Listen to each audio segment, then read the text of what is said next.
Oi, pessoal, tudo bem com vocês? Estamos aqui, mais uma live, mais um momento de trocar uma ideia, de trazer uma pessoa, um profissional de uma área diferente para falar um pouco sobre crise, sobre empreendedorismo, como empreender nesse momento, o que fazer, dicas e etc.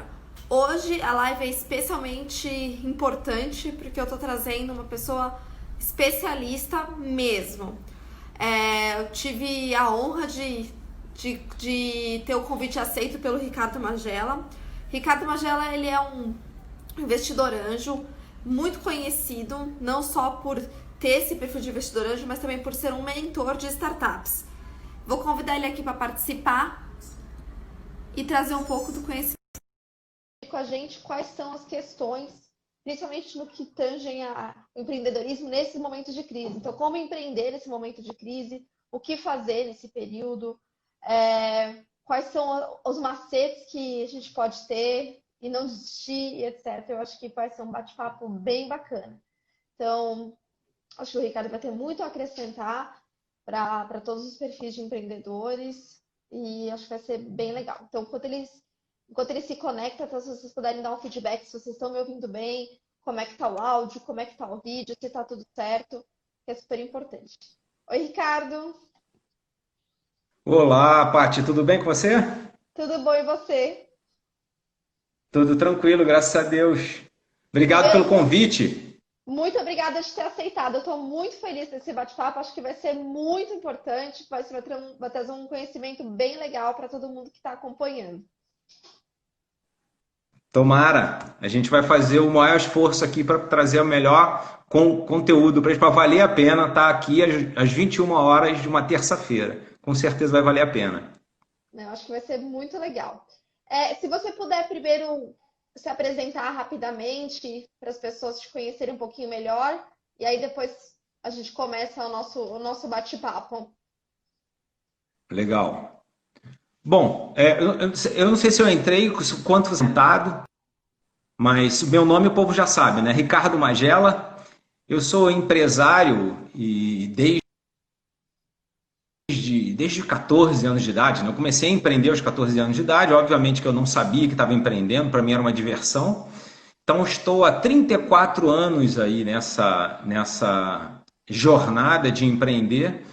E de lá para cá, tirando os fracassos, as empresas e os negócios que quebraram, eu tenho 5 negócios hoje no Brasil e nos Estados Unidos.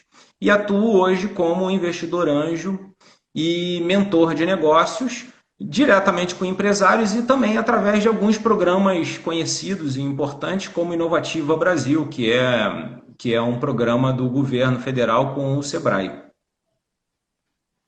Muito legal, muito legal. Então, acho que tem uma bagagem boa aí para trazer para os empreendedores que estão nos assistindo, né? Mesmo quem não consiga assistir aqui no Instagram, a live vai estar completinha no YouTube na próxima semana. Legal, legal. Ricardo, a primeira pergunta que eu te faço aquele velho ditado de enquanto uns não choram, né, outros vendem lenço. Você acha que de fato é possível você prosperar no meio de uma pandemia, no meio de uma crise? Olha, Paty, como são vários anos de estrada e eu já passei por diversas crises. E eu costumo dizer que essas crises, elas têm as crises que todo mundo conhece, né? E essa, por exemplo, todo mundo fica sabendo. E existem as crises onde só o dono daquela empresa sabe, né? Que ele também passa por essas crises. Ou às vezes relacionado ao setor, ao segmento que ele está atuando, às vezes algum problema que aconteceu no negócio dele, e ele está passando por uma crise e ninguém mais sabe. Então, se tem alguém que sabe o que é crise, que tem que aprender a conviver com elas e até se preparar para algumas delas, esse alguém se chama empreendedor, empresário, em especial aqui no Brasil, tá? Porque no Brasil a gente tem um terreno que ele é muito árido, né? Ele é difícil de quando você joga uma semente ali, a semente aqui, vamos dizer que é o empreendedor com a ideia de negócio dele, quando você joga uma semente ali, Como o terreno está muito seco, rachado, tem muito sol, pouca água, são poucos os negócios que crescem ali. E vide as estatísticas terríveis aí que o Sebrae compartilha, do IBGE, de empresas que não chegam ao 5º ano de vida, por exemplo, nem ao 2º ano de vida. Então, isso já é comum. Então, o fato é que é o seguinte, para você empreender aqui no Brasil, você tem que, já que o terreno é árido, né, já que a gente tem uma espécie de uma caatinga, o nosso ambiente de empreendedorismo aqui é uma caatinga, né?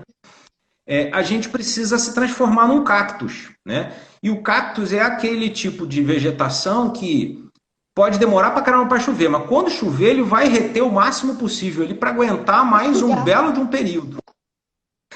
Além disso, ele vai criar bastante espinho para poder se defender dos eventuais predadores, tá? Então, um empreendedor brasileiro, eu costumo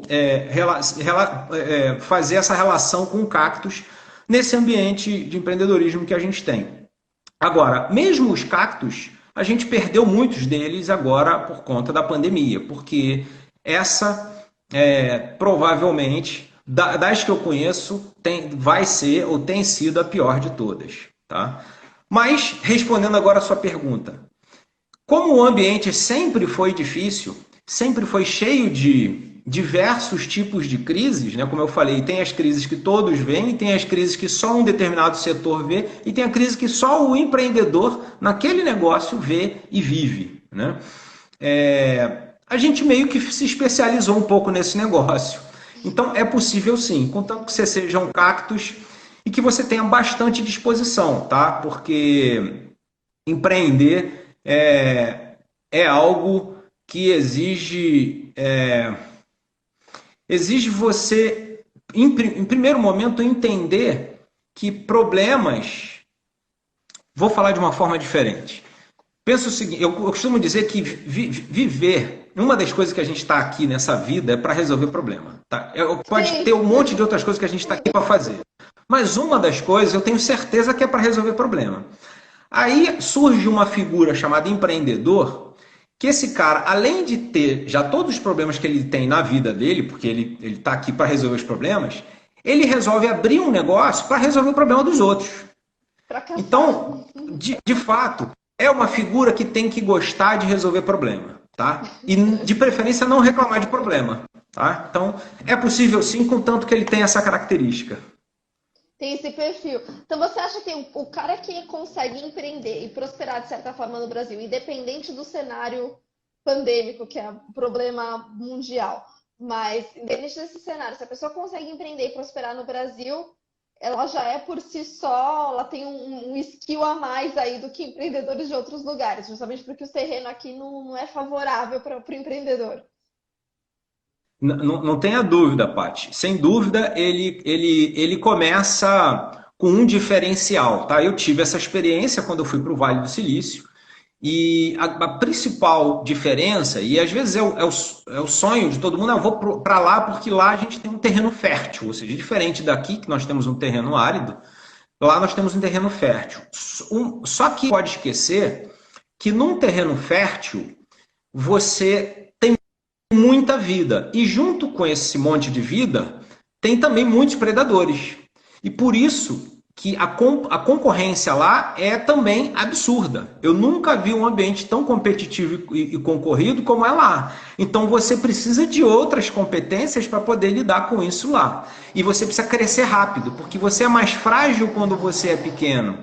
E aí, pela quantidade de predadores que tem lá, as chances são que você não vai sobreviver se você não crescer muito rápido. Né? Daí toda essa máquina aí dos investimentos para poder acelerar o crescimento das startups que existem lá e que o mundo copia até hoje. Né? E uma sensação que eu tenho também, que é muito da cultura, isso aí você, por favor, me corrija se eu estiver errado, porque acho que é um feeling... Paty, eu não estou te ouvindo. Você não está me ouvindo? Sumiu o teu áudio aqui para mim. Ué, tá me ouvindo agora? Não. Você me ouve? Não? Que estranho, peraí. Vou tirar o fone, vamos ver se melhora. Será que é o fone? Acabou a bateria aí? O teu fone? É sem fio? Você tá me ouvindo? Não, você tá me ouvindo, né? Eu tava te ouvindo. Você pode me ouvir? Tô te ouvindo. Você me ouve? Eu não estou te ouvindo, não.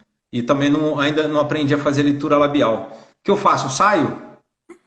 É, sai e volta. Saio e você me chama de novo. Isso. Beleza. Que estranho.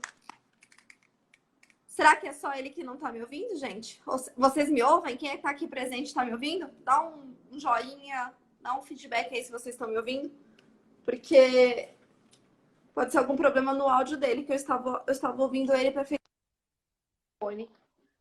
Então, se vocês puderem me dar um feedback, se vocês estão me ouvindo, se vocês não estão. Deixa eu ver.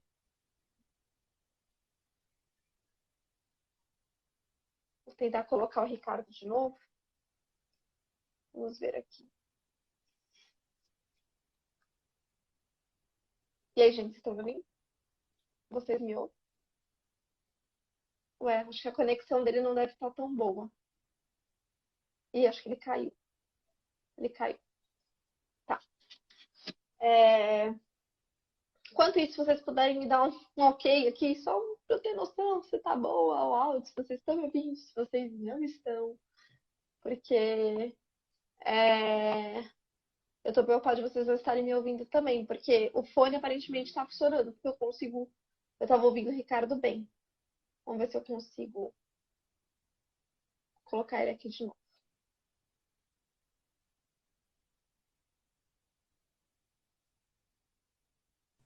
Voltei. Oi, tá me ouvindo? Tô. Aê! O que eu tava te perguntando, na verdade, eu não, você por favor me corrija se eu estiver errada, mas a sensação que eu tenho é que brasileiro não é estimulado a empreender. Nunca. Tipo, a gente tem uma cultura de ser, sei lá, de ser funcionário, de ser colaborador e não de ser o patrão, de ser o dono. Essa é a sensação que eu tenho. Eu tô errada na minha sensação? Você acha que é por aí? Por isso que você falou que lá fora talvez a competição, não só o terreno é melhor para empreender, mas também a competição é maior, porque talvez as pessoas sejam mais estimuladas a criarem seu próprio negócio, a terem ideias de negócio e irem em frente do que aqui no Brasil. Não, você está certa. Embora isso esteja mudando pouco a pouco, nós ainda temos uma educação que é uma educação para o emprego ainda, né? É uma educação para o trabalho assalariado. Então, naturalmente, você não consegue enxergar essa possibilidade. Você é educado, você cresce vendo seus pais nessa relação e sonhando com você sendo feliz numa relação parecida de empregado ou de funcionário, que não tem nada de errado nisso, tá? Mas quando não existe esse estímulo, acaba acontecendo o que ocorre hoje aqui no Brasil, que boa parte dos pequenos negócios surgiram por necessidade e não por oportunidade. Ou seja, o indivíduo ficou desempregado por um tempo, acabou o seguro-desemprego, acabou tudo, as contas continuaram chegando. Ele falou: eu tenho que fazer meu dinheiro, eu tenho que dar um jeito para poder pagar minhas contas. E ele começa, sei lá, a comercializar serviço, algum produto, não importa. Aí ele começa a empreender, mas foi por necessidade. Isso também explica a alta taxa de quebra de pequenas empresas, porque ele também não se preparou, ele não tem conhecimento de gestão e uma série de problemas ali que são listados como os principais motivos de quebra das pequenas empresas. Mas, querendo ou não, é a forma como a gente produz empreendedores hoje, é através da necessidade e pouco ainda pela oportunidade. Como eu te falei, existe já uma galera, até esse movimento das startups está fazendo com que algumas pessoas pensam: pô, peraí, eu posso pegar essa minha ideia e transformar isso num negócio, né? Então isso está mudando pouco a pouco. Você comentou de startup, eu acho que é até legal a gente falar sobre isso aqui. Talvez seja um conceito muito novo, então talvez algumas pessoas não tenham muito consciência do que significa ser uma startup. Não é necessariamente só ser uma empresa nova. Lógico, né? É uma empresa nova, mas o que define uma startup e o que O que faz uma startup? Aí são duas perguntas já de uma vez só, mas assim, o que define uma startup e o que faz uma startup ser interessante para uma aceleradora? E acho que talvez explicar o que é uma aceleradora, né? Porque muitos conceitos novos aí. Legal. Bom, primeiro é o seguinte, as startups surgiram muito associadas a negócios relacionados à tecnologia, né?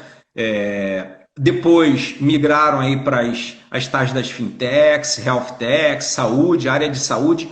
Em resumo, é uma empresa nascente, é uma empresa que está começando. Então, qualquer empresa, que está começando, a gente pode dar um nome de startup para ela, tá? Porque ela está naquela fase inicial de um negócio. Mas esse nome, como foi mais uma vez importado também, e existe uma série de caminhos relacionados a esse nome, uns caminhos diferentes dos que a gente tradicionalmente usava para fazer uma empresa crescer, né? Que normalmente na maioria das vezes, através de injeção de capital de terceiros para acelerar esse crescimento, ok? E daí vem a segunda pergunta sua, que são as aceleradoras, né? As aceleradoras estariam ali mais ou menos no início dessa jornada das startups para ajudar ela a modelar o negócio, modelar o produto, o serviço e deixá-la preparada para quase como se fosse uma incubadora, né? Uma espécie de uma incubadora naquela fase inicial e também para poder atrair os primeiros investidores. Tá? Então, as aceleradoras têm esse interesse. Logo, o que faz ela ficar interessante é também o produto ou o serviço que ela está construindo para levar ao mercado. Mas, principalmente, duas outras coisas. É o potencial disso, ou seja, se ela conseguir fazer as pessoas perceberem, se a própria aceleradora perceber o potencial disso, porque tem que escalar, né? E tem que escalar rápido, esse é o jogo das startups. E a segunda coisa, os empreendedores que estão por trás desse negócio. Quando uma empresa está na fase inicial e a gente tem muito pouco, e a gente tem nada de histórico, né? Essa empresa não rodou nada, como é que você consegue projetar ali? As chances aumentam quando você percebe a capacidade dos empreendedores e, como as pessoas dizem, o sangue nos olhos, saca? Essa galera tem sangue nos olhos. Aconteça o que acontecer, os problemas que surgirem, eles vão matar no peito, vão resolver e vão fazer acontecer. Essas são as mais interessantes. Você pode ter uma ideia maravilhosa, incrível, mas se o investidor, se todo mundo que está nesse ecossistema, as aceleradoras perceberem que o empreendedor é frágil demais, né? Não aguenta pancada, né? Que nos primeiros problemas ele vai desistir, cara, pode ser maravilhosa a tua ideia que você não vai ter apoio, você não vai ter suporte, né?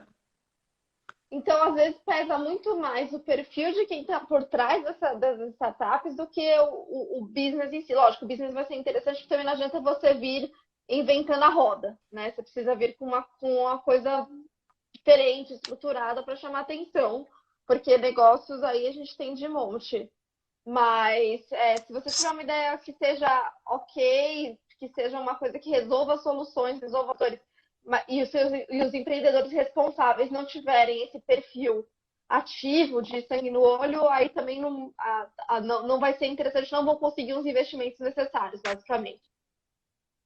Exato. E sabe por que isso acontece?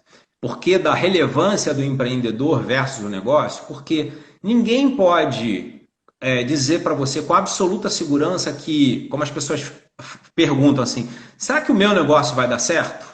Ninguém pode te dar essa afirmação, tá?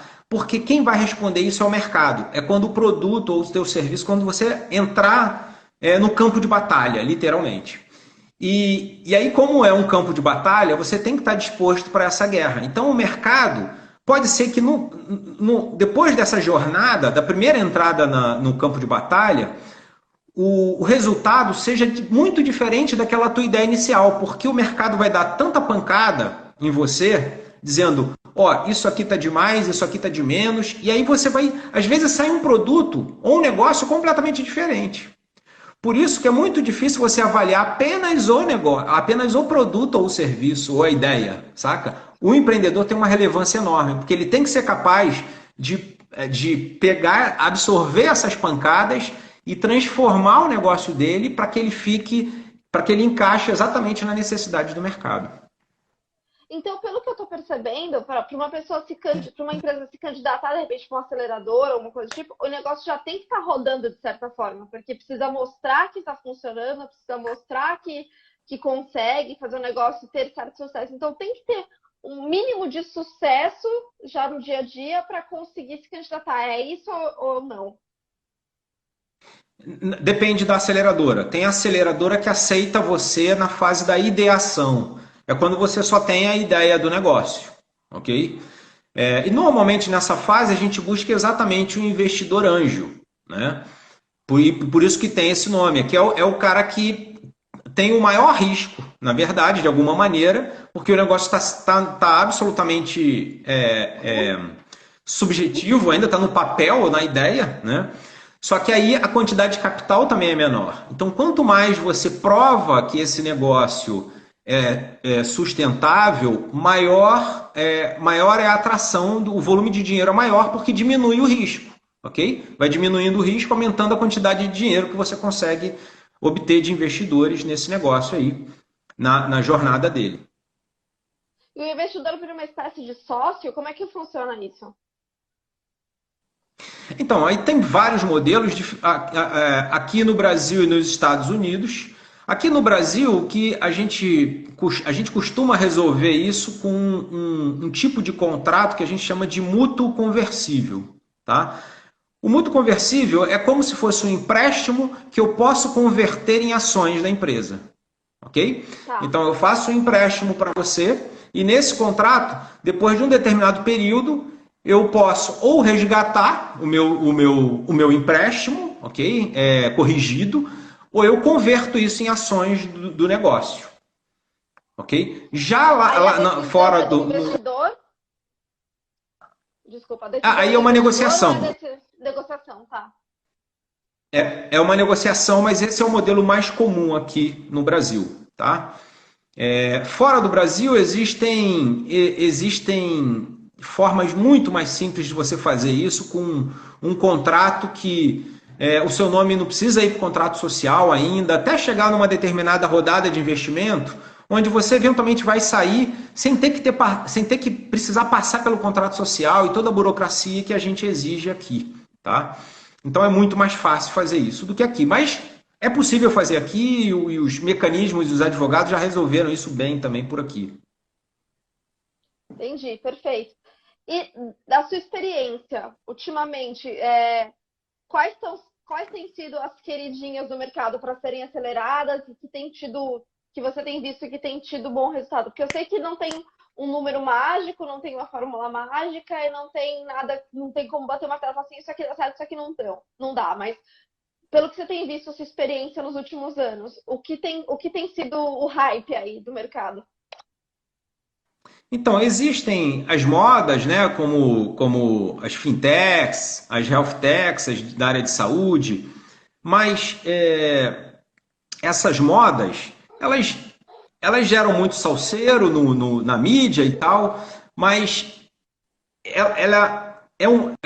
são quase mundos diferentes dependendo do nível de investimento que você faz. Tá? Então, existem os fundos de investimento que colocam uma quantidade de grana maior e existem os investidores anjos. Os investidores anjos, normalmente, eles procuram negócios que eles entendam, ok? Porque você está numa fase de alto risco e você quase que funciona como um mentor também daquele negócio. Então, você procura negócios que você tem afinidade. Então, independente do que está em moda, não interessa o que está em moda, eu vou buscar negócios que ou eu tenho afinidade ou é alguma coisa que eu quero... algum segmento que eu quero ajudar a desenvolver de alguma maneira. Isso aí vai do interesse de cada investidor.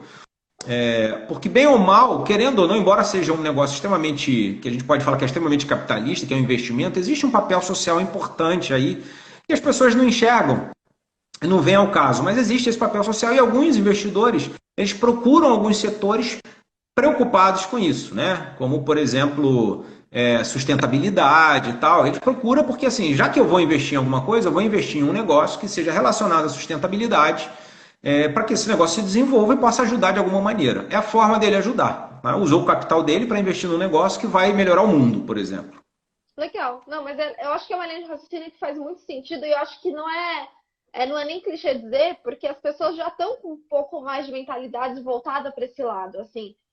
Até recentemente eu fiz um vídeo no canal da Entrelinhas sobre marketing social, e marketing social as pessoas, o público-alvo de modo geral, enxerga isso de uma forma muito positiva. E não só, as empresas não estão fazendo simplesmente pelo fato de, eu quero dar um gás na minha marca, eu quero que me enxerguem de uma maneira melhor. Não, porque assim, beleza, já que eu preciso fazer algum investimento nesse sentido de comunicação e tudo mais, por que não fazer também de alguma forma que ajude a sociedade também, sabe? Juntar as duas coisas. E Uhum. existem muitas formas também de incentivos fiscais para isso, né? Você pode usar a parte do investimento que você fez no social para não pagar imposto e tudo mais. Então, eu acho que faz muito sentido e eu acho que é legal ter também um pouco disso no raciocínio na hora de decidir. Concordo. Legal. E em relação aos empreendedores que estão. Porque todos os empreendedores que eu conversei, isso que foi legal, né? Todos os empreendedores que eu conversei, eu venho uma série semanal de conversa. Estou conversando com. Já Uhum. conversei. Semana passada eu conversei com uma amiga minha que é massoterapeuta, já conversei com fotógrafo, já conversei com tatuador, já conversei com todos os perfis de empreendedores, porque eu queria entender o que a pessoa estava fazendo, né, no meio dessa pandemia, para conseguir sobreviver. Porque estamos aí há 4 meses, acho, né? Quase 4 meses, ou isso, no olho do furacão. E eu percebi que que boa parte dos empreendedores começaram a criar produtos diferentes. Então, assim, beleza. Minha amiga mesmo, massoterapeuta que está nos assistindo, ela começou a empreender no ramo de alimentação. Começou a ter um outro segmento para conseguir compor a renda dela aí. Você percebe que as startups também têm um pouco disso? Talvez, tipo, beleza, se o empreendedor é sangue no olho, se o empreendedor é uma pessoa focada, ele começa, ok, estou começando, recebi investimento, estou aqui ralando. Chegou num ponto e falou assim, olha, não vai rolar mais. O, Ele começa a o Paty, abrir o leque, Paty, tá mudo de não novo? tô te ouvindo de novo. Acho que é meu celular, cara. Vou ter que fazer aquele processo de Nossa, novo. Quando eu saio, eu te beleza. derrubo, não, né? Não, Legal. Então, tô saindo e voltando, hein? Ó, guarda essa pergunta para beleza. fazer de novo. Peraí. Tá. Gente, internet, né? Internet é isso, acontece. Acontece, tem que ter resiliência. Vamos ver se ele saiu mesmo da live ou se ele só deslogou. Vou tentar colocar ele aqui de novo. E a Pri tinha falado que meu áudio não estava muito bom, estava baixinho. Continua baixo, gente? Porque eu tô com retorno bom aqui, então não sei. Eu deixei no máximo. Talvez se eu tirar o fone, acho que vai ficar pior para ouvir. Então, acho que talvez seja melhor manter. Então, me deem, por favor, o feedback aí de como é que tá o áudio, se vocês conseguem me ouvir bem. Senão eu posso testar, tirar o fone, que é microfone também, para vocês me ouvirem pelo celular. Mas eu não acho que vai ser tão bom, não. E, gente, se vocês tiverem dúvidas pro Ricardo, façam que eu repasso aqui para ele. Eu acho que está uma conversa bem legal, ele está trazendo muita informação, umas informações bem importantes. Eu, particularmente, estou perguntando bastante, porque era um universo que eu tinha curiosidade. Eu pesquisei um pouco sobre o universo das startups, queria entender um pouco o que era aceleradora, como é que funcionava, mas eu não tinha conhecimento ainda, né, sobre isso certinho. Então, por isso que eu queria entender no detalhe mesmo, tipo, beleza, o que significa ser uma startup? Na minha cabeça, ó, como se eu estava errado, na minha cabeça eram só fintech, coisas do tipo, e não é necessariamente isso. Agora você me ouve? De volta. Legal. Sim. Agora, que ótimo. Vamos lá, vou refazer minha pergunta. Uhum. Quando quando o empreendedor é selecionado, tal, que ele tem uma startup, beleza, ele tá lá na corrida. Porque o que eu quero dizer com isso? Muita gente, todos os empreendedores que eu conversei, tinham um perfil muito de foco na solução. Então, assim, o mundo tá desabando, a gente tá no meio da pandemia, talvez meu negócio original não vai rolar. Começavam a vender produtos adicionais, então, tipo, criar coisas adicionais no próprio negócio, às vezes dentro do mesmo segmento e tudo certo. E tem gente que ia para um segmento totalmente diferente. Você percebe isso no universo das startups também, do tipo, hoje eu tenho uma startup de mobilidade, sei lá.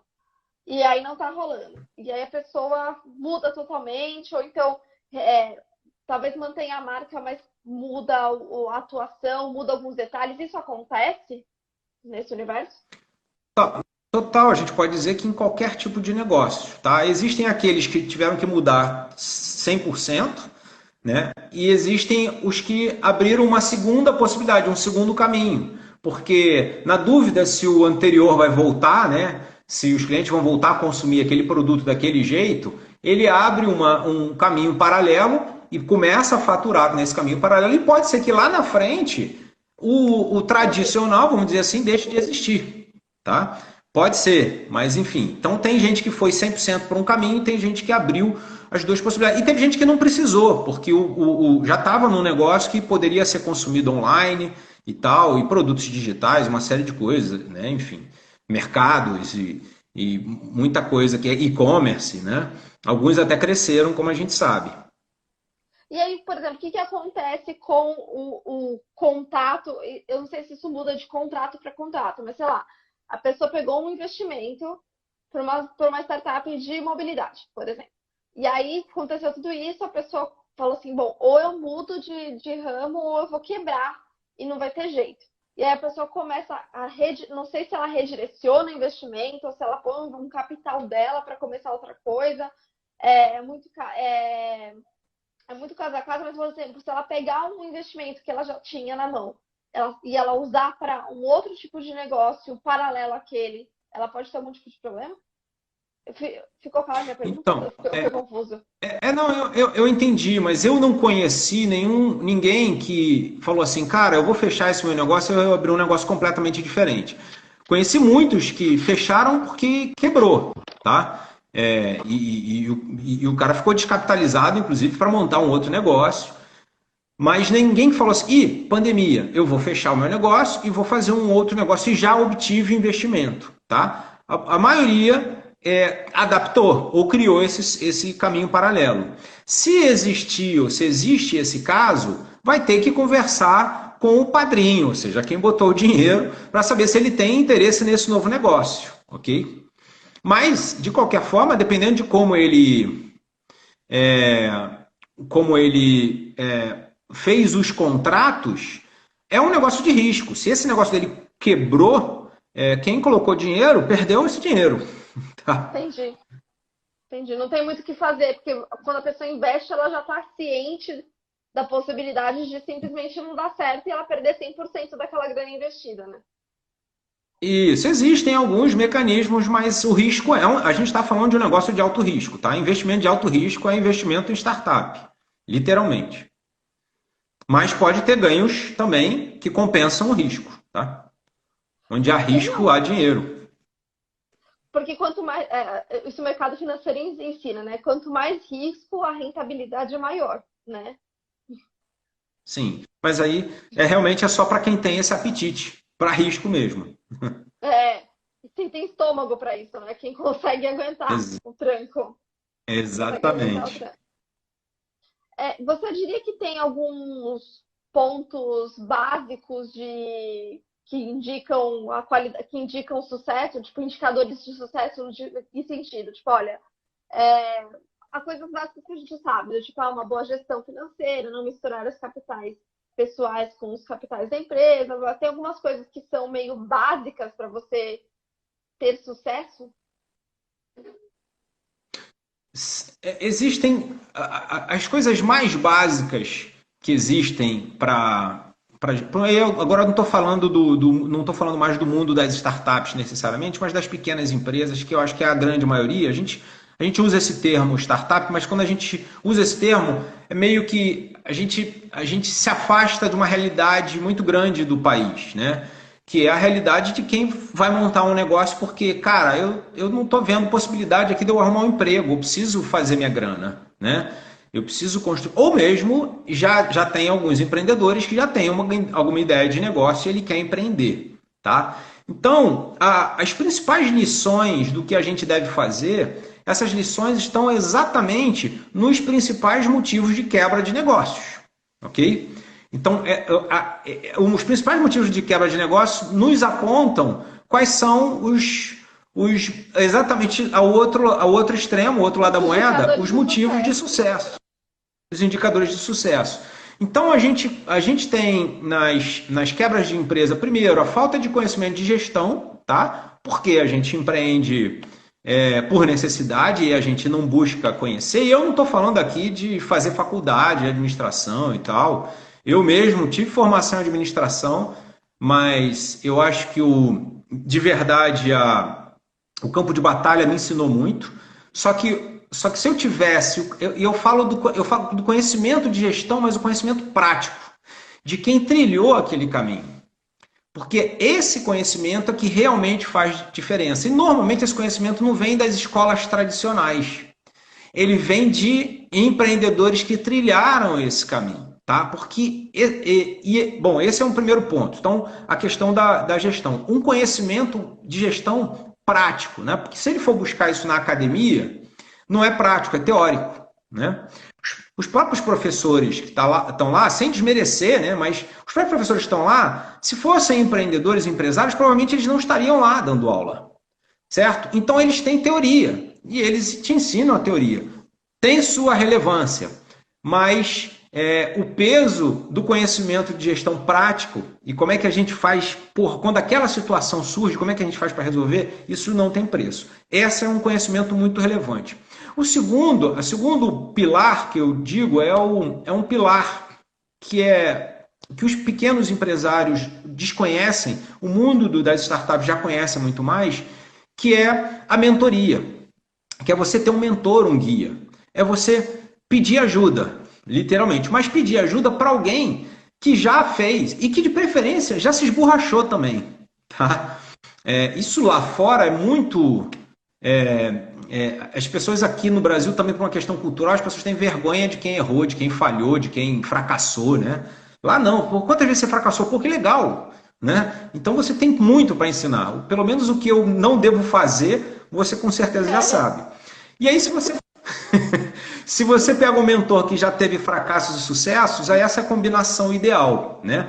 É alguém que vai te orientar. E aí, onde você vai buscar isso? Você vai buscar isso no mercado, você vai buscar... Hoje as redes sociais podem te ajudar muito nisso, né?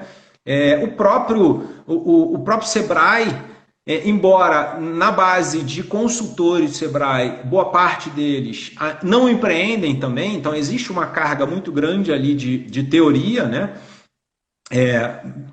Mais uma vez, também sem menosprezar o trabalho deles, que é riquíssimo, é muito importante, de fomento ao empreendedorismo, que lá no início da conversa você falou, pô, a gente precisa fomentar mais. É papel dessa instituição não só fomentar, como dar o suporte, né? E eles fazem como podem, eu vejo eles realmente se esforçando muito, e agora entrando no mundo das startups via Inovativa Brasil e por aí vai. E o terceiro pilar é o networking. E quando eu falo de networking cara, você vai empreender, você precisa conviver com outras pessoas que fazem essa coisa, chamada empreender. Porque eles têm uma linguagem, uma forma de se expressar, uma forma de pensar, uma forma de reagir ao mundo, sabe? Às coisas. Porque se você ainda vem com uma cabeça característica da nossa cultura, do empregado, então você tem que mudar o sistema operacional, sabe? Você tem que tirar aquele sistema operacional e instalar um outro. E um dos elementos que te ajuda a mudar esse sistema operacional é você conviver com outros empresários, outros pequenos empresários. Então, se junta com esses caras, online, presencial, associações, não importa. Mas esteja com esses caras, falando com esses caras, se reunindo com esses caras, porque os problemas são muito parecidos. Então, quando um resolve um problema, provavelmente aquela solução ali vai servir para você no seu negócio também. Então, eu diria que esses 3 pilares ele, para as pequenas empresas, é o que sustenta uma pequena empresa e que todos três são normalmente ignorados quando a gente começa um negócio do jeito que a maioria dos pequenos empresários começam. Então, basicamente, você tem alguém que te mentore e essa pessoa tem que ter casca, né? Tem que ter vivido, de preferência, né? Tem que ter casca, tem que ter vivido de sucessos em insucessos. Você ter, logicamente, essa parte de conhecimento teórico, não necessariamente, mas você tem que ter, tem que se tentar viver, e estudar, mas também viver, sabe? Tentar aplicar o que você está estudando de certa forma para tentar. E as questões voltadas à gestão. Desculpa, pode falar. E se estudar, estuda de quem fez. Hoje a gente tem as redes sociais a nosso favor aí, tá cheio de vídeos espalhados no YouTube, um monte de gente que empreende de verdade e que tem histórias e casos reais para contar. Então aprenda com essa galera, porque e não com acadêmico, né? Apenas, tá? Se você quiser fazer faculdade de administração, tudo bem, economia, vai te ajudar, né? Mas nada vai superar o conhecimento de gestão de quem faz isso no dia a dia, tá? Quem já passou e passa, de preferência, porque as coisas mudam e a gente tem que estar atualizado o tempo inteiro. A Tati está perguntando aqui se tem algum caminho mais fácil, um caminho melhor para divulgar com pouca grana. Aí mais marketing do que empreendedorismo, mas se você quiser dar a sua visão, Ricardo, eu dou a minha depois, na sequência. Repete a pergunta? Qual o melhor caminho para divulgar com pouca grana?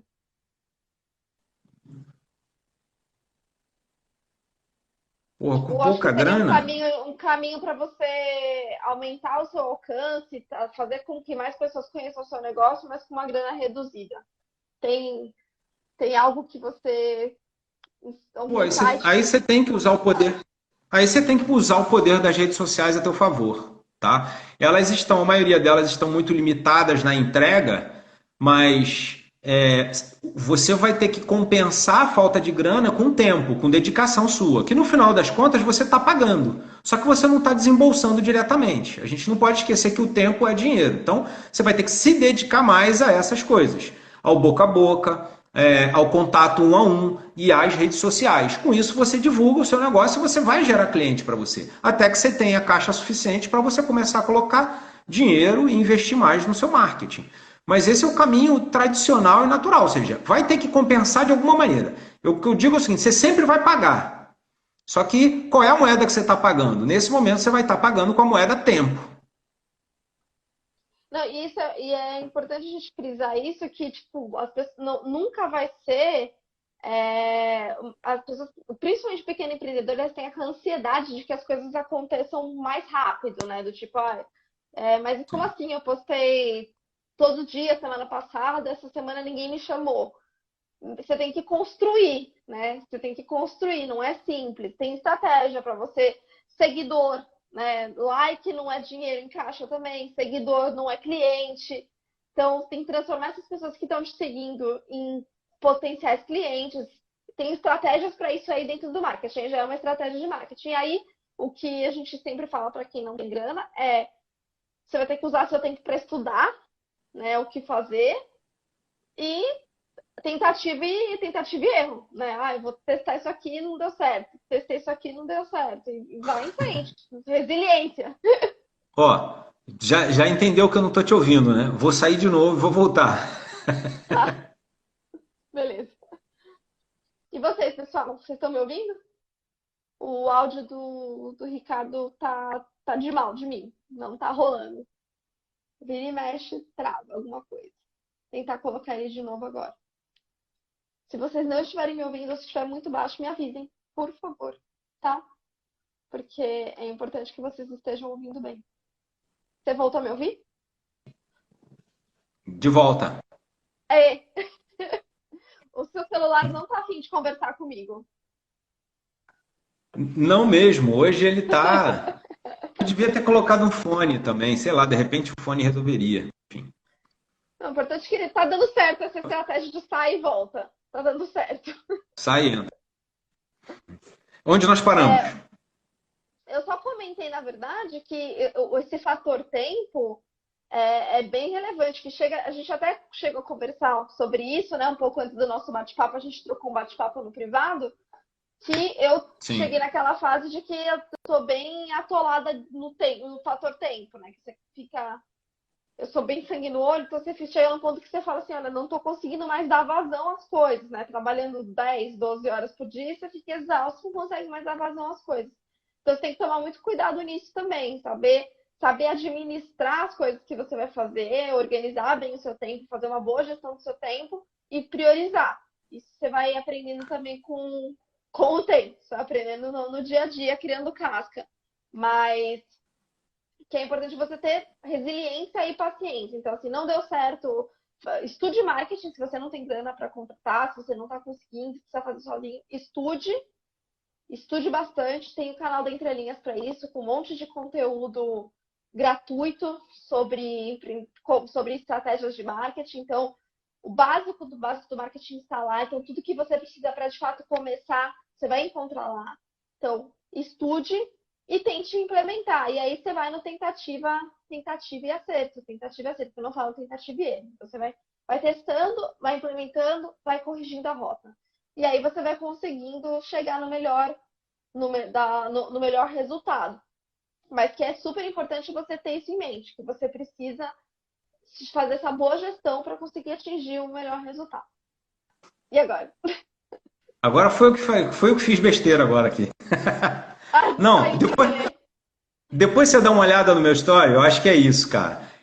O meu filho levou o pedestalzinho, aquele tripé, né? Aí o celular ele tá preso numa garrafa de cachaça. Literalmente. Eu botei no meu story.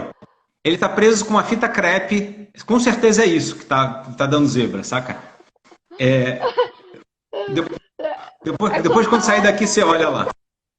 É total, faça muito com pouco, né? Tipo, o que temos aqui? Não temos um tripé, não temos uma garrafa de cachaça, vamos colocar o celular numa garrafa de cachaça.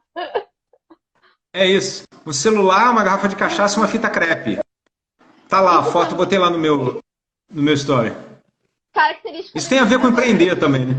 Eu ia falar isso agora, que a gente se vira com pouco. Eu lembro que no começo do canal, não que eu tenha uma super estrutura, né, para gravar, ainda não tem. Mas no comecinho do canal mesmo, sempre gravei com o celular, mas meu celular não era um celular tão bom quanto o que eu tenho hoje. Não tinha kit de iluminação, não tinha microfone, né, tudo isso eu adquiri depois, e não tinha tripé. Então, o que eu fazia? Eu colocava um monte de livro, colocava uma cadeira, colocava um monte de livro, colocava o celular em cima, colocava um negócio atrás para segurar, sabe? Um monte de esquema para conseguir gravar. Então, você vai ficar boba com a minha tecnologia aqui, depois você olha. Se você soubesse que podia fazer uma garrafa de cachaça... Agora, isso aí tem tudo a ver com empreender num ambiente hostil, como a gente tem aqui. Você começar um negócio, como é que eu consigo crescer gastando o mínimo de recursos possível? É você conseguindo olhar para os recursos que tem e usar aqueles recursos que você tem de um jeito que você jamais imaginava, como, por exemplo... usar eu chamei aqui de pedestachaça. Não, pedestachaça. Muito bom. Porque era o recurso que eu tinha. E vai começar. E eu peguei aqui a fita crepe e prendi. Mas isso tem a ver. Numa dessas saídas e entradas, eu vi alguém perguntando como empreender na crise. Deve ter passado aí, tá? Não sei nem se a pessoa ainda está aí. Mas eu queria falar uma coisa sobre isso, que é o seguinte, eu no passado, principalmente depois dos negócios fracassados e depois dos primeiros sucessos, eu fiquei extremamente empolgado e eu tentava convencer até mendigo a empreender, saca? Eu disse, cara, o que você está fazendo aí? Tipo, porra, você pode ter um negócio, saca? Você pode comprar balinha, vender balinha, essa balinha você vai pegar o lucro, você vai sair da rua e você vai construir uma casa e você vai ser feliz para sempre, né? Resumindo. E aí, só que o tempo passou e eu comecei a fazer isso com muita frequência, eu comecei a perceber que, de fato, as pessoas precisam ter consciência de muita coisa antes. Por exemplo, que você vai atravessar uma selva, literalmente.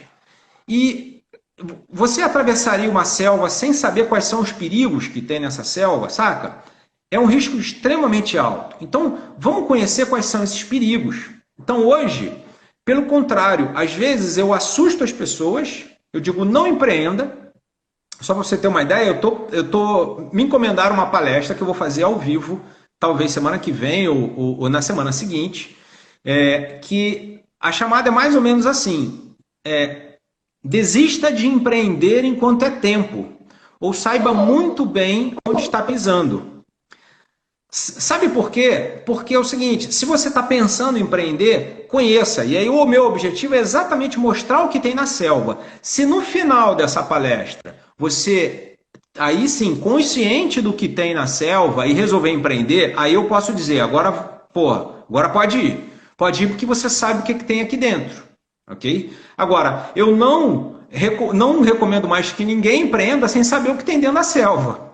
Saca? Os perigos que tem lá, todos os bichos que podem ter lá na travessia dele. Então, ele não vai chegar na metade. Tá? As chances são que ele não chegue na metade. Tá? Então, para a pessoa que perguntou, provavelmente ela está querendo empreender. Me manda uma mensagem lá no direct. Quando essa palestra estiver disponível, quando eu for fazer essa palestra, eu mando o link para você. E aí eu vou mostrar a selva. Então, assim, se prepara, porque eu vou falar a verdade que ninguém fala, né? Não, mas é o lado ruim. Importante. Você precisa saber onde você está pisando, né? É igual você vai... Qualquer tipo de negócio que você for fazer, você vai comprar um carro. Seria muito bom você saber, tipo... Esse carro já... Tipo, se trabalhássemos com empresas 100% honestas, né? Esse carro já foi batido... O que já aconteceu com ele? A troca de óleo foi feita no tempo certo, todos os detalhes antes de você comprar. Se você sabe onde você está pisando, você fala assim, não, beleza, eu estou comprando um carro, tá bem capenga, eu estou pagando mais barato porque ele tá bem capenga, eu vou ter que investir para dar um upgrade. Beleza, você está consciente, você já sabe que você vai ter uma dorzinha de cabeça aí. Agora, se você vai no escuro, você acha que você está comprando um Porsche, mas na verdade é um Fusca, aí ferrou, né? Aí ferrou. Exatamente. E aí tem uma quebra de expectativa, frustração. E para você, nem a sua família passar por isso, é importante que você tenha o máximo de... Alguém revele para você o que tem ali por trás, né?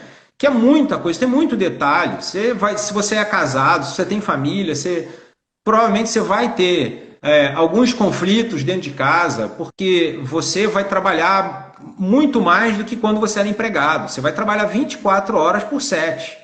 Eu costumo dizer que quando a gente começa a empreender, eu acho que eu trabalhava até quando eu estava dormindo. Porque às vezes eu dormia com... eu dormia com um problema e eu acordava com a solução. Então, sabe aquele estado onde você não está 100% dormindo? Você está no meio do caminho, sabe? Tua cabeça está funcionando, mas eu acho que metade do cérebro está dormindo, a outra metade está acordada. E é assim. E aí eu acordava já com aquela solução. Você nunca mais vai ter férias. Você tem que ter isso muito claro. Você nunca mais vai ter férias. Nunca mais. Bom, aí é o seguinte, você chegou numa parte da jornada, que é uma parte da jornada que a partir de agora você vai precisar, a partir de agora cada vez mais você vai precisar de férias. Aí você vai entrar numa outra fase do empreendedorismo, que é a fase que eu até conversei contigo naquele papo, é a fase de... Bom, meu negócio agora, ele já é lucrativo? Ok, então agora eu preciso descobrir como é que eu faço para me afastar desse negócio para ele funcionar sem depender 100% de mim. Então a primeira fase é o seguinte, você tem que assumir mesmo. Você tem que assumir, você tem que fazer o que você está fazendo. É meu. Exatamente. Agora, isso, em algum momento, isso vai, dependendo do tempo que você ficar nessa coisa, isso vai impactar na sua saúde, enfim, na sua relação com marido, esposa, filhos, amigos, né? Teve uma época que eu não tinha nem mais amigos, né? Porque eu não saía com amigos mais, né? Então, são essas coisas. Tem outras áreas da vida que você vai abrindo mão para você dedicar aquele negócio que é o sonho da tua vida, pô. É o teu sonho. Então a responsabilidade é enorme, especialmente depois que você começa a ter funcionários, que aí você vê que você tem famílias dependendo de você, além da sua, né? Exato. Então, Exato. assim, essa responsabilidade faz com que a gente dê uma dedicação realmente muito além do que a gente imaginava ser possível. Acho que para as mulheres ainda tem um ponto a mais aí na questão de você falar, ah, pode ter vários conflitos familiares, você começa a trabalhar demais, você não consegue estar em casa. As mulheres ainda têm uma questão a mais, porque a sociedade ainda está muito voltada para. A sociedade ainda é muito machista, né? Ainda está em processo de mudança. Então as mulheres ainda ficam muito. A carga da casa ainda é muito das mulheres, então elas acabam tendo uma jornada dupla aí. Fora que tem muito marido que não consegue lidar com o sucesso da mulher, né? Do tipo, ah, ela tá ganhando. Porque assim, uma coisa é fato, dá muito mais trabalho, é muito mais difícil empreender, mas você nunca vai ganhar tão bem sendo funcionário quanto você é empreendendo. É porque você tá empreendendo, o céu é o limite, né? Literalmente. Porque se você ralar e tal, e ser sangue no olho, você vai aumentando cada vez mais. Essa é a ideia. Funcionário você tem um limite, né? Você pode ser diretor da empresa, você vai ter um limite, você vai ter um teto. Então você vai, com certeza, em questão financeira é muito mais interessante você empreender. E aí pode ter um conflito em casa no sentido de, ai, né, ela ganha 3, 4 vezes mais do que eu, não sei o que, pode ter esse tipo de conflito. Então é muito legal você ter essa palestra do tipo, você tá preparado? É isso que você quer? Toma essa, tudo isso que vai acontecer com você se você estiver empreendendo. Exato, exatamente. E é importante você ter ciência, né? Porque aí quando acontecer, acha, poxa, ninguém quis me contar. Realmente as pessoas não contam, porque os empreendedores, eles são apaixonados pelo que eles fazem. Então, a tendência quando a gente fala, e eu passei por isso, como eu falei, pô, é, cara, você tem que sentir isso, você tem que viver isso também. Aí quando o cara começa a viver, pô, mas você não me contou tal coisa, você não me disse que eu não ia dormir, que eu não ia ter tempo mais para isso, para aquilo outro. Pois é, eu esqueci, né? Mas por conta disso. Então, assim, a gente precisa deixar isso claro para as pessoas já se prepararem para isso. Preparar a família, né? Olha só, vai ser porque isso é uma decisão da família, não é só. Porque vai impactar na família, querendo ou não. Né? Então é uma decisão de todos. Então a família tá pronta, pô, vai segurar a barra junto comigo? Vai ter momentos aqui que eu vou ficar sem dormir, não fica com pena de mim, não. Entendeu? É porque eu tenho que fazer aquela coisa, porque eu tenho que entregar aquele trabalho para o cliente, pô. E tá tudo bem. E tenta compreender, não me pressiona, né? Porque se me pressionar, eu fico, caraca, né? Eu preciso, cara, eu tenho que dar atenção e, porra, mas como é que eu faço? É o cliente, e se eu deixar o cliente, o dinheiro para de entrar, e é um negócio complicado. Possível de gerenciar, todos nós passamos por isso, todos os empreendedores vão passar de alguma maneira, mas é uma jornada que, no meu ponto de vista, vale a pena. Eu costumo dizer que é o seguinte, empreender é você escolher o caminho off-road, ou seja, o fora de estrada. Ao invés de você pegar o caminho asfaltado. O caminho asfaltado pô, cara, vai lá, sei lá, passa no concurso público, arruma um emprego e garante o teu salário todo no final do mês. Muitos empreendedores já passaram por ali, por isso que já está asfaltado. Agora, quando você pega um caminho fora de estrada, você vai precisar de um carro muito mais forte, né? Muito mais capaz de passar por aqueles desafios. Porém, você vai ter uma coisa que quem vai pela estrada asfaltada não tem, que você vai ter uma vista única. Você vai passar por lugares que só você vai ver, por experiências que só você vai ter. Então, quando você estiver lá velhinho para poder contar as histórias para os teus netinhos, cara, você vai ter muita história. Não tem como, não existe empreendedor no mundo que não tenha muita história para contar. Porque é muita coisa que ele passa, sabe? É difícil, mas no final das contas é gratificante. O nosso tempo está acabando, né? Que o Instagram dá esse limite aí de tempo, mas eu quero te agradecer muito pelo seu tempo, por essa aula que você deu. Foi muito, muito legal. Acho que foi muito importante. Quem não conseguiu pegar desde o começo, repito, vai estar no YouTube da Entrelinhas completo na próxima semana. Então, Ricardo, de novo, muito obrigada mesmo. Foi muito bom. Eu que agradeço. Eu espero que tenha contribuído com a galera aí. E como vai ficar gravado, como você vai guardar, melhor ainda, porque ainda vai ficar eternamente disponível para as pessoas aí. É isso aí, não. Foi super ótimo. Obrigadão. Valeu, minha querida. Obrigado, boa noite. Um abraço a todos aí. Tchau, tchau. Tchau, tchau.